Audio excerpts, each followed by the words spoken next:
am the spirit of Delphi, speaker of the prophecies of Phoebus Apollo, slayer of the mighty Python. Hi again, everyone. It's felt like a super long 2 weeks, but now we're back onto the regularly scheduled programming. There has been a little gap, so just for a tiny refresher to keep things top of mind, the last episode was all about this little tiny paperback book I bought in the Scholastic Book Fair way back in elementary school called Twisted Tales, Greek Mythology by Terry Deary in 2006. Just quickly, the book is for children, so the way that the 10 myths it retells are described is in a silly and slightly modern way, but it's still got enough information in it that I think it helps set a really solid baseline understanding of the most famous legends and a few aspects of what life was like for the people who were living with these myths. And I said that I would come up with a better name for the media episodes, and I'll be honest, I almost forgot, but finally I sat down and gave it a little thought, so this is what I'm going to call them for now on when we discuss a book or a movie: fabled fictions. So that's how we will refer to the episodes we do once a month that goes through a book or movie about Greek mythology. But anyways, let's just get right into it. This episode, we will be going over some of the mystical groups of ladies that are found in these myths: the muses, the oracles, and the fates. Majority of them are goddesses. The only ones who are mortal are the oracles, but they still possess powers that separated them from the common man. The 9 goddesses of the arts, sciences, and literatures are often as a group referred to as the muses. In Greek, their title may translate out to directly mean put in mind or inspire, and these ladies were all considered to be the goddesses of inspiration. So first off, there's Thalia, the cheerful one. She was a muse of comedy and was often portrayed holding a comic mask or a shepherd's crook. Then there's Urania, the heavenly one. She was the muse of astronomy, and you can often see her holding a globe. Then there's Melpomene, or she who sings. She's the muse of tragedy, and she's either holding a tragic mask or some of the other symbols of tragedy, such as a sword or a club. Then there's Polyhymena, she of the many hymns. She was the muse of hymns and of sacred poetry, and she's often depicted with a pensive look hidden behind a veil. Then Erato, the lovely one. She was the muse of lyrical poetry, and naturally she's usually represented with a lyre. Next up is Calliope, the one with the beautiful voice. She was the muse of epic poetry, and Hesiod claims that she was the foremost amongst the 9, since she attends on the worshipful princes. After that, there's Clio, the celebrator or the proclaimer. She's the muse of history, and she's often the one holding a scroll. Then Euterpe, she who pleases. She's the muse of flute playing, and of course is often usually seen with a flute. And last up is Terpsichore, the one delighted in the dance. She was the muse of dancing, and as expected, she's usually shown dancing and sometimes also holding a lyre. So 9 is the number that kind of got stuck after the Boeotian worship picked up around them, but there were some alternative groups that consisted of either 3 or 4, but we're just going to stick with the 9 daughters. They are still technically present in our everyday modern life. When an artist, or like really anybody, refers to another person or maybe just something else that they really like or something that inspires them as their muse. What is a muse? I mean, I was Josh Safdie's muse when he wrote Uncut Gems. Right. Do you know what I mean? Like things like Right. that. Like This is where that saying is derived from. If you remember when we went over Hesiod's Theogony, he dedicated the first 100 lines or so to write out a hymn to the muses to thank them for blessing him with the stories that he was about to tell about all the origins of the universe. And this was a very common practice to thank these goddesses for inspiration, or in this case, for actually telling the poet a story for him to retell. There's even something sort of like this in the beginning of Disney's 1997 Hercules. The entire intro number that acts as a prologue to the rest of the film is kind of the muses getting us all up to speed. And obviously in the movie, there's only 5 muses, so there were a couple of cuts, and apparently people think this was done because having a choreography, dance, and song with 9 girls would have been too complicated. So they trimmed it down to just the muses of poetry, history, comedy, tragedy, and dance. And even with this little big change, I Won't Say I'm in Love is definitely one of my favorite Disney songs. But here they are kind of filling the role of the chorus. You don't know, you swoon, you sigh, why deny it? But of course, we have introduced the girls all before. They are the daughters of Zeus and Mnemosyne, the Titan goddess of memory. And I think we went over their family tree during episode 3. But now, instead of just introducing them by name, let's go over their role in Greek mythology. So the muses were always responsible for the inspiration of song, dance, poetry, and also like keeping a record of like everything that goes on. And they all shared the role equally. Eventually, though, they were all delegated to specific aspects of the arts to watch over. The nymph goddesses, being the daughters of Zeus, had a bunch of siblings who of course were the Olympians. And this obviously also includes Apollo, who kind of turns out to be their leader. And even though they're not Olympians, they also take up residence on Mount Olympus, despite Hesiod saying that he lives nearby them on Mount Helicon. Even though they are technically considered to be responsible for all ancient Greek art, which is where we kind of get the myths from, there are a few legends where they are actually part of the story. So there is one story about a singing contest. It's not the only singing contest myth, and it's also not the only singing contest that the muses were a part of. But this time, the muses were actually participants. So there's this guy, Thamyris, who was a mortal Thracian singer that was the son of a king and the lover of Hyacinth, a Spartan prince who will come up later, so don't worry. He was very well known for his amazing singing abilities, and he was a little bit too proud of his ability. And of course, he made one surprisingly common party foul that apparently humans didn't learn their lesson from the first few times it happened. But of course, he said that his singing was even better than the muses.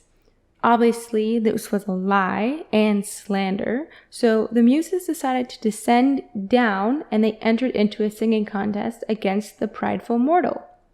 Then, when he lost, which was not a surprise, to punish him for having the audacity to think that he could sing better than the goddesses, they blinded him by slashing out his eyes, which already seems like overkill. But for the icing on the cake, they also stripped him of his musical abilities as well as the capability to play a lyre. The whole story was laid out in the Iliad, and later on, of course, some more versions and interpretations were created and a few additional details were added in. Like that Thamyris wanted to have sex with all 9 of the muses and marry one of them if he won. And then, of course, when he lost the punishment and they killed him, even in death, he was continuously punished by Hades, which I get it seems a little bit unfair, but apparently this was meant to demonstrate that the gifts that the gods give can be taken away just as quickly. And just something a little extra that I think is kind of interesting before we move on, New Orleans in Louisiana has streets named after all 9 of the muses. Cool, right? So an oracle in ancient Greek life was a mortal, typically a mortal woman who was chosen to form a deep connection, a direct link to a god, and then pass on the wise advice and most commonly future predictions to the patrons that wanted to know. The word oracle actually comes from the Latin word meaning to speak, specifically in the context of a priest or a priestess. And there was a lot of them. Similar to the Pope or to Lassie, the woman would be replaced every once in a while, and she would still always be referred to as the oracle of wherever she was. So there is the Pythia or oracle of Delphi, the oracle of Didyma, the oracle of Dodona, the oracle of Trophonius, the oracle of Menestheus, the oracle of Icaros, the oracle of Claros, the oracle at Toyon, and finally the oracle at Gurnium. The oracle at Delphi is definitely the most notable out of all of them, but there were actually oracles all over Greece, and actually some in Rome too. And of course, the idea of the oracles itself wasn't limited to Greco-Roman traditions. A lot of ancient cultures had oracles going by one name or the other, but still all providing the same sort of prophetic connection to the divine. You could find oracles all over the country, which I mean was kind of a good thing, because if you needed a prophecy to break and then ruin your life over, it's better that the trip's only a couple of days. To become an oracle or a pythia, you needed to be a very specific type of person. Well, for starters, a connection to the gods is a good place to kick this off. Most of the time, the women that were chosen for this position were priestesses who were pure, honest, and chaste, which usually meant she was also a young virgin. But on top of your already dedication to the gods, in order to become an oracle, you needed to be willing to leave the life that you already had been living behind and start a fresh one with a blank slate. So all other earthly ties were severed, whether it was to parents, a husband, or even children, so that she had a complete and full connection to the god. It then also started to become just safer to search for older women to take up these positions as the mouthpiece for the gods. The young virgin oracles were sort of taken advantage of and even harmed when offering the advice of the gods to some of the men that came to ask. When the oracle was in session, because she was not someone who was just always open for answers, like the oracle of Delphi actually only really interpreted the word of Apollo for like 9 days out of the year, during the 9 warmest months, so probably like March, November, and then only on the 7th day of each of those months. So it's not that bad of a working schedule.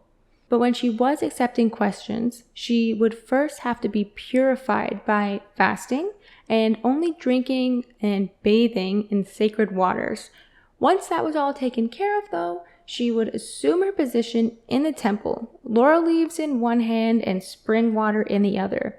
And underneath the feet of her seat was rising vapors from a crack that was allegedly pouring out of the slain corpse of the serpent Python. And later on, when it was investigated with modern science, they found out that those sickly but sweet-smelling vapors were actually ethane, methane, and ethylene, which mixed together makes one great hallucinogen. And everything she did say was never questioned. It, of course, was always attempted to be avoided, but it always came true. There was actually apparently a king who went on a big long mission to try and figure out which one of the oracles was the most accurate with their tellings. So he sent out 7 men to visit 7 oracles and ask them the same question at the exact same time. What is King Croesus doing right now? And of course, our girl, the Oracle of Delphi, got the answer right, and he was making a lamb and tortoise stew. Yum. So now, placing all of his trust on her, he asked her about this upcoming plan to try and attack Persia. And she told him, without any additional context, if you go there, a great nation will be destroyed. I'm paraphrasing. But he took that as a foreseeing of his victory, but it actually was his great nation that got destroyed. Many of the gods have had the opportunity to control over the oracles, like the Titaness Dion, Hera, Zeus even. But of course, Apollo is the most common god to speak to the mortals through a mortal. Finally, there is the Fates, or the Moirai. These 3 girls are typically feared for their role and perceived control over mortal life, but their purpose was really just to represent destiny. And just to clear this up here, the single eye and single tooth thing is a feature shared by the Grey, or the group of Grey Hag sisters, not the Fates. This misconception, I think, is probably a result of the alterations made in movies and TV shows, where they kind of simply take mythology and jumble a bunch of things together. Post, present, and future indoor plumbing. It's gonna be big. But the Fates all had their own eyes and their own teeth. They are the daughters of Zeus and Themis, the goddess of divine law and order, and their siblings are the Horae, or the hours, which actually just means portions of time, because they were responsible for the seasons. The Horae are usually described as being young and beautiful women, whereas their sisters, the Fates, are either just as young and beautiful, or more likely withered, old, lame women. The three Moirai sisters all have their own role to play in the control of our mortal lives. So first off, there's Clotho. She's the sister who is also called the spinner, and that of course is because she is the one who uses her spindle to spin the thread of life for a person. After that was done, the next sister came into play. This is Lachesis, or the allotter. She is the one in charge of measuring out the length of a person's life. She was also ultimately the one who was deemed to be responsible for their fate. And lastly, there's Atropos, who was the oldest of the Fates and is referred to as the she who cannot be turned, or the unturnable. And of course, she is the one that cuts the thread of life when that person's time is up. But she was not just responsible for making the final cut, she also chose the manner in which the mortal died. And because of this reason, the three Fates are usually related to the other gods of death. As soon as a man is born, his thread of life is spun out, containing all the aspects and consequences. And when it was their time, the thread is cut. But this was not always 1,000% concrete. It could be meddled with by Zeus if he wished, and of course the humans could possibly even change their own fate in good ways or bad ones. They usually take a backseat in the story of mythology, just kind of like being an entity that is ever present, but there are a couple stories where they do interact with those whose lives they control. The most common myth with these girls involves the birth of a prince. When King Aeneas of Calydon and Althea had their son Meleager, 2 out of the 3 Fates told his mother that her son was going to be noble and brave. But Atropos said that when the last log in the fireplace burned completely, he would die. So to prevent this, obviously, she took action and grabbed one of the burning pieces of wood and hid it away to protect his life. And she kept it hidden away for many years, and her son did grow up to be a super awesome hero, just like Hercules. He actually became the youngest of the Argonauts. And when he returned home after sailing on the Argo, he settled down, got married, and everything was still going good. Until, of course, Artemis released the Caledonian boar to make up for them not making the proper sacrifices. So in order to stop the chaos being caused by this gigantic boar, Meleager gathered up a bunch of other great Greek heroes. Even a huntress, Atalanta, was there. But she was actually sent directly by Artemis. So odd.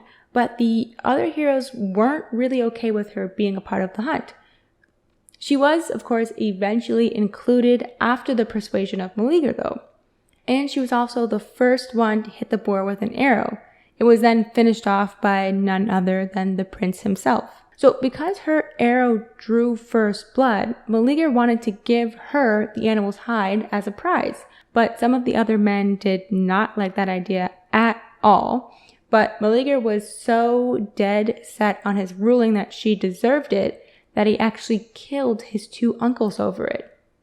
Once his mother learned that he had killed 2 of her brothers over this piece of skin, she returned to the place that she had hidden the half-bird branch for all of these years and tossed it in the family hearth again. Once it had been consumed completely by the fire, her son died as well, just like the Fates said. So even though there were ways that the humans could change their fate, most of the time it was unavoidable in one way or another. And don't get me wrong, there are a bunch of other groups of women that are super interesting and have very interesting tales, like the Pleiades or the Graces, the Graeae, or the Furies, but we will get to all of them later on. But yeah, being back on schedule feels great. It feels great to be back at work. So now moving on right directly to the question contest to win the free Oh My Gods t-shirt. This week's question is, how many oracles of Delphi were there? So now, if you know the answer, you can have it over to ohmygods.ca/contest and submit your correct answer, and then add in your contact info and t-shirt size. And if you get picked, you can win a free t-shirt. Alrighty, well yeah, so that's it for today. So next week, keeping things back on track, we'll be going over the deities who are personified concepts that we haven't really shined any light on yet.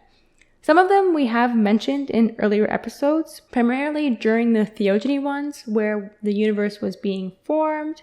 And even though there were a lot of gods introduced then, there is still a whole bunch more of them coming up next week. If you like what you heard, please feel free to follow, subscribe, rate, and all the rest. And if you're looking for info or deets, check out ohmygods.ca for the reading/watching list, as well as the cheat sheet and the upcoming episodes. Again, thanks for listening. Okay, bye.